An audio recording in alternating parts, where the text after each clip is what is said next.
आप सभी का फिर एक बार इस बाइबल अध्ययन में हम स्वागत करते हैं। मेरे प्रियो, हम विश्वास के वीरों के विषय में सीख रहे हैं और कल के दिन हम नूह की कहानी को हमने पढ़ा था कि नूह विश्वास के द्वारा धर्मी ठहराया गया। मात्र धर्मी ठहराए जाना ही नहीं, पर एक धर्म के प्रचारक के रूप में हमने नूह को देखा। और जैसा हमने कल पढ़ा था कि दूसरा पत्र दूसरा अध्याय 5वें वचन में कि उन दिनों का संसार बाइबल बताता है भक्तिहीन संसार था। और फिर वापस मैं इब्रानियों की पत्र 11 अध्याय 7वें वचन के पास मैं आपको ले जाना चाहता, जो मैं आपके लिए पढ़ता हूँ। विश्वासी से नूह उन बातों के विषय में जो उस समय दिखाई न पड़ती थी चेतावनी पाकर भक्ति के साथ अपने घराने के बचाव के लिए जहाज बनाया, और जो उसके द्वारा उसने संसार को दोषी ठहराया। हालेलुया। वहाँ लिखा है कि उसने संसार को दोषी ठहराया। उस विश्वास की क्रिया के द्वारा उसने संसार को दोषी ठहराया। अगर बाइबल के अंदर हम लोग देखते हैं तो लूका रचित सुसमाचार उसका अगर 11 अध्याय और उसका 31 और 32 वचनों को यदि हम पढ़ते हैं तो वहाँ पे यीशु मसीह ने कहा, और दो लोग हैं जो आने वाले दिनों में इस संसार को दोषी ठहराएंगे। मैं आपके लिए पढ़ता हूँ लूका रचित सुसमाचार 11 अध्याय 31 वचन। दक्षिण की रानी न्याय के दिन इस समय के मनुष्यों के साथ उठकर उन्हें दोषी ठहराएंगे, क्योंकि वो सुलेमान का ज्ञान सुनने को पृथ्वी की छोर से आई, और देखो या वो है जो सुलेमान से भी बड़ा है। हाँ मेरे प्रियो, अगर हम लोग इन घटनाओं को पढ़ना चाहते हैं, पहला राजा उसके 10वें अध्याय उसके पहले वचन से यदि हम पढ़ेंगे तो वहाँ लिखा है कि एक दक्षिण देश की रानी या रानी शिभा जो सुलेमान के परमेश्वर के दिए हुए उस ज्ञान की कीर्ति को सुनकर बड़े दूर से उस ज्ञान को, परमेश्वर के द्वारा दिए गए उस ज्ञान को देखने को और उस ज्ञान की कीर्ति को समझने को वो ढेर सारे प्रश्नों के साथ आई। और बाइबल बोलता है निश्चित परमेश्वर के उस बड़े कार्यों के लिए और परमेश्वर ने किए उस बड़े कामों के लिए वो परमेश्वर को धन्यवाद देते हुए उस पर भरोसा की। हाँ, न्याय के दिन क्या होगा बोलते, वे उठकर क्या करेंगे बोलते, वो इस संसार के लोगों को दोषी ठहराएंगे, क्योंकि इस संसार में दुनिया का सबसे बड़ा बुद्धिमान या फिर परमेश्वर, स्वयं परमेश्वर यीशु मसीह इस दुनिया में आया मनुष्यों को उस उद्धार और मुक्ति के विषय में बताने के लिए। फिर हम लोग और नीचे पढ़ेंगे, हम लोग पढ़ेंगे 32 वचन भी पढ़ता लूका उसका 11 अध्याय 32 वचन वाला लिखा है, निनवे के लोग न्याय के दिन इस समय के लोगों के साथ खड़े होकर उन्हें दोषी ठहराएंगे, क्योंकि उन्होंने यूनुस का प्रचार सुनकर मन फिराया, और देखो या वो है जो यूनुस से भी बड़ा है। हाँ मेरे प्रियो, निनवे के लोग भी न्याय के दिन इस समय के लोगों के साथ खड़े होकर उन्हें दोषी ठहराएंगे।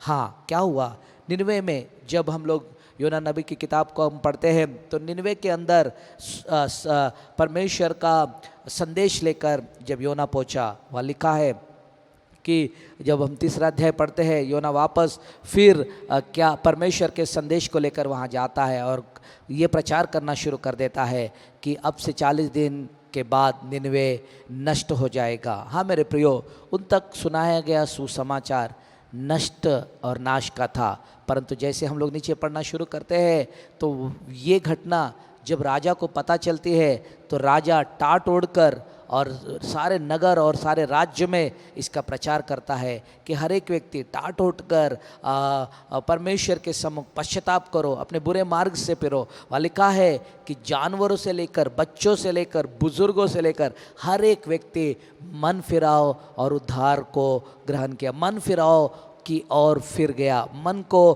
बुराई से फिराकर परमेश्वर के पास दीन और नम्र बने। और बाइबल बोलता है कि निनवे के लोग बचाए गए। यूना धर्म का प्रचारक था और उस भक्तिहीन संसार के अंदर, वहाँ लिखा है भक्तिहीन संसार के अंदर वो निश्चित परमेश्वर के छुटकारे का, परमेश्वर के द्वारा उन दिनों में मनुष्यों के लिए किए गए उस जहाज के द्वारा छुटकारे का घोषणा कर रहा था। परंतु मेरे प्रियो, उसके उस गवाही को, उसके उस प्रचार पर लोगों ने विश्वास नहीं किया। आज योना से बड़ा, नूह से बड़ा और परमेश्वर प्रभु यीशु मसीह आपके और मेरे लिए दुनिया में आया, उसी के द्वारा उद्धार है। ये संदेश आपको और मुझको पहुंचता है और उसी पर विश्वास करने के द्वारा हम अनंत जीवन को अनुभव कर सकते हैं। ये हमारे पास पहुंचता है। उसके आज्ञाकारिता में जीने के द्वारा हम आशीषित होते हैं, ये हमारे पास पहुंचता है।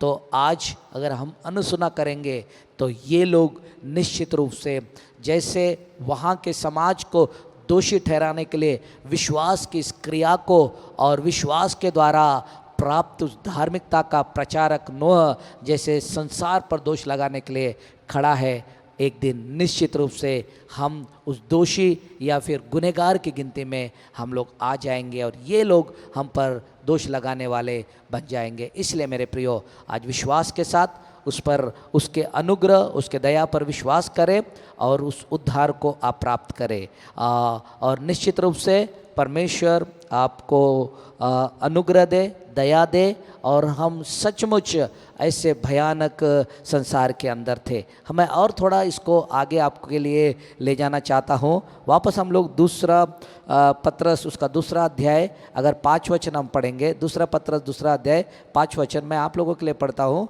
दूसरा पत्रस दूसरा अध्याय और 5 वचन मैं आपके लिए पढ़ता हूँ।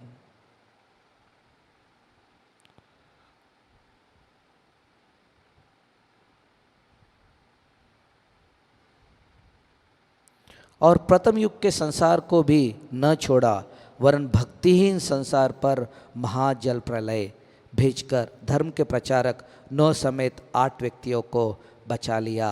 वहाँ लिखा है भक्तिहीन संसार क्या था, कैसे थे एग्जैक्टली लोग। नूह के समय में लोग कैसे थे, नूह के समय के लोगों की परिस्थिति क्या थी, नूह के समय में लोगों का बर्ताव क्या था, लोग कैसा व्यवहार करते थे, कैसा उनकी जीवन शैली थी। आइए हम प्रार्थना करेंगे। प्रभु, मैं यीशु के नाम में, प्रभु नूह को आपने हमारे सामने रखा और प्रभु हमें बताया कि दक्षिण देश की रानी सोलोमन की कीर्ति सुनकर प्रभु आपने किए हुए आपने दिए हुए ज्ञान का प्रभु जी महिमा करने, गौरव करने और जांचने आई और आप पर विश्वास किए पिता। निनवे के लोगों को आपने प्रभु जी हमारे सामने रखा पिता। निनवे के लोग न्याय के दिन खड़े होकर इस संसार के लोग पर दोष लगाएंगे पिता। कारण ये कि निनवे के लोग जब योना को प्रभु जी संदेश सुन लिए थे पिता, वे सब लोगों ने मन फिराया, टाठोड़ा, पश्चाताप किया, प्रभु आपकी ओर मन फिराए मेरे पिता।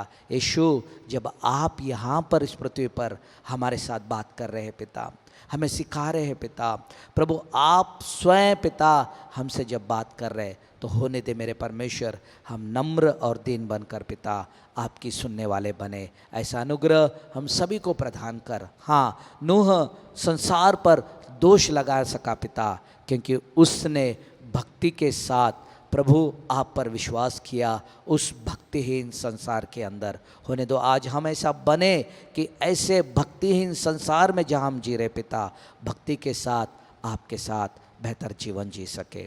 प्रभु ऐसा अनुग्रह दे, मेरे प्रियो को आशीषित कर, यीशु के नाम में प्रार्थना मांगते पिता, आमीन आमीन। प्रियो, कल वापस इसी संदेश को हम लोग कंटिन्यू करेंगे। आप जरूर हमारे साथ जुड़े। प्रभु आपको आशीषित करे।